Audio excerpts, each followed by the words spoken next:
Hey, what's going on, guys? Getting over my sickness, and now we are back with another new release. If you saw my video for Eau de Parfum, I also got a fragrance that was a carted sample in with the Eau de Parfum that I was thinking about picking up, but you guys told me not to because you weren't really excited about it. But with that said, I got it in the mail, I tried it out, and I do want to tell you about it. By Azzaro, this is Chrome Parfum. And so today that's what we're going to be talking about. So without further ado, let's get it.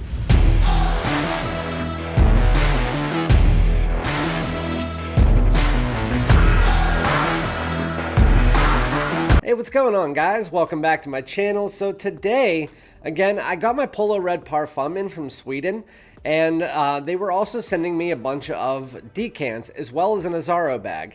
And I opened up the Azzaro bag, and they had a Chrome Parfum carded sample. So I have it here. I have worn it a few times, and so now I want to let you guys know what I get from it.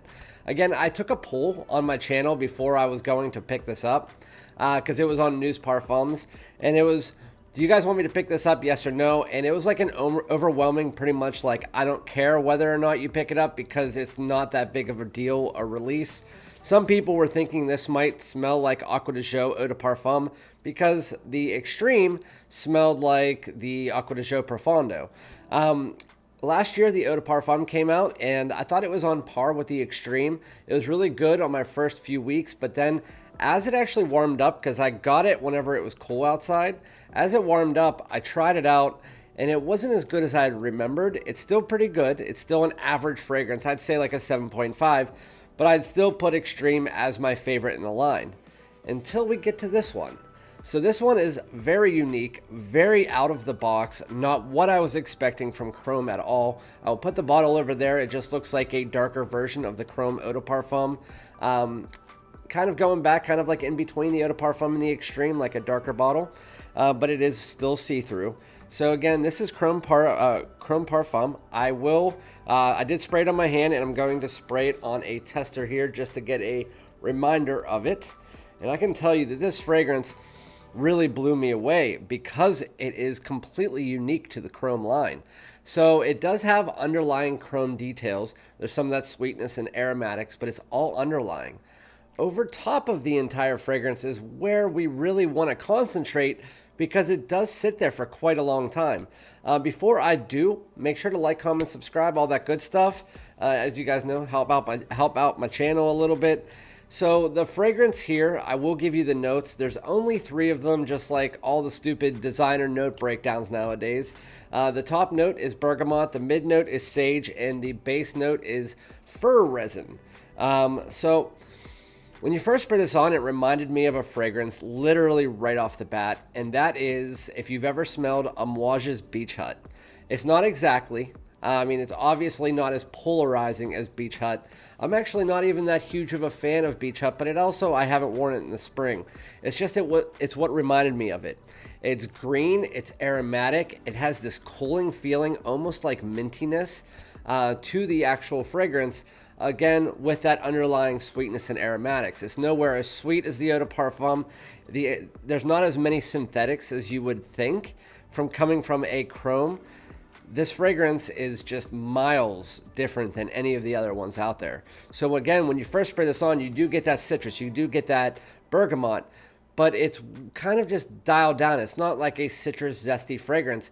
It's that, but it's also almost herby and green and has a cooling feeling. It has some aromatics in the background. It is very unique. I am really shocked by how this fragrance really came out. The opening is just magnificent. And I'm telling you, this is probably one of my favorite of the year as of right now. It's up there with my Boss Scent Magnetic and Lacoste Blanc Eau Intense. I'd actually probably put this at number 1 or 2. It's that good. It's more of a spring and summer fragrance. I would say if there was one season this was centered around, it's definitely spring. So they are releasing it. Even though designers usually don't do this, they're releasing it at around the right time because spring is just around the corner. And again, you get that bergamot, you get those aromatics, you get sage, definitely a little bit of lavender or something. And then that fir resin. It doesn't really smell like balsam fir or anything like that, but I don't know what fir resin smells like. if that's what's giving off this green, aromatic, almost minty tone, then that's what it's coming from. There's definitely some woods in here, maybe some cedar. It's coming off kind of like a lighter woods, and that really does show up more in the dry down. So in the opening is fantastic. It stays there and it's a very kind of linear fragrance until about an hour in. So as those kind of not polarizing, but those strong green, slightly cooling notes start to dissipate, that bergamot starts to dissipate, you get this just like a sweet woods and like aromatic background that is just really nice, and it's reminiscent of the chrome line, but it also does have those kind of sharp green notes that you get in the opening floating around in the background, and it just makes it a unique scent. From opening through the dry down, I would say you start out in the opening, this is probably an 8.5 to a 9. I mean, it is that good. When you get to the dry down, I'd say it's more around an 8. It's nothing that is breaking the bank at that point in time, but it's still a really good and probably, if not the best, the second best chrome out there. Chrome Extreme is still really good, but this doesn't really remind me of any other designer fragrances out there. This is a mass appealing version of almost a mixture between chrome and something like Beach Hut.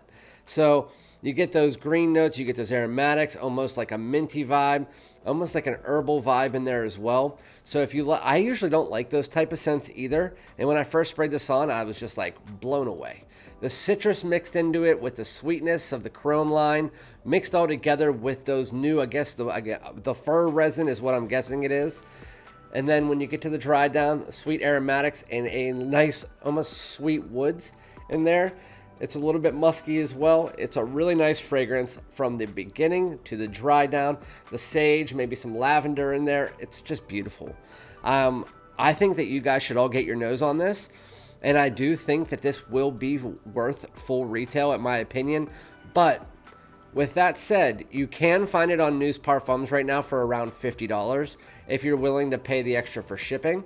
But when it comes to the States, usually chromes will sit there for about 2 to 3 months, and then they'll go on to discounters for about half price. So I would just wait maybe until that point in time where you can buy it for a better price, and not just, and maybe go smell it, decide if you like it, and then if you do like it, pick it up if it's a decent price, wait for a Macy's sale, or again, get it from News Parfums, and then if you want to and you don't want to get it from those sites, then just wait until about 3 months down the road where you could pick it up on Jomashop, Fragrance Buy, all of that. As far as the performance with this, it's actually quite nice. So I get about 6 to 7 hours with it, which is nothing that's breaking the bank, but for this type of fragrance for the spring, it's going to get you nice projection. It's going to get you nice longevity. For the first hour, those green notes really do push off your skin at an above average scent with a nice sillage. I would say the sillage is probably about a 3 or 4 foot personal line, like a bubble, and then it comes into a personal bubble. It's a really nice scent overall. After that hour, it does come down and meld down to a nice personal bubble where it's moderately projecting for a few more hours until it becomes a skin scent for the final 3. But the Chrome Parfum, I can tell you, once the weather turns nicer here, because right now it's going back and forth and back and forth, I'm definitely picking up a full bottle of this from News Parfums. There's no doubt about it. I'll probably throw it in the cart along with the YSLY Eau de Parfum Intense because it's on there for about $80. And so I'll probably put the two together, pick them up. Chrome Parfum is a killer this year. I'm just so happy. A lot of fragrances this year are reminding me of other things, or they're just kind of in the middle. This one is really just sticking out for me, and it's much better than the one that I just tried, which is Polo Red Parfum. This one is just unique, but it has the unique factor, doing something different while also maintaining that mass appeal. And so I really like it. It also does have those chrome notes underneath it, which really do give you that remembrance of chrome when you get to the dry down without being too redundant. So yeah, that is Chrome Parfum. Guys, definitely go try it out when it comes to the States. I don't know when they'll be released. With Azzaro releasing that this year in their cheapie line, I'm going to really be on the lookout for that Azzaro Wanted Eau de Parfum. I wasn't overly excited about it because it just kind of looked like Free Ride, But now that they released this, I'm very excited to see what they do with the Eau de Parfum and the Wanted line. So let me know if you've tried this. If you haven't, let me know if you're excited about it, if you were shocked that this was the one that was better than Polo Red. And again, I'll be back with another video. Make sure to like, comment, and subscribe. Thanks a lot. Peace.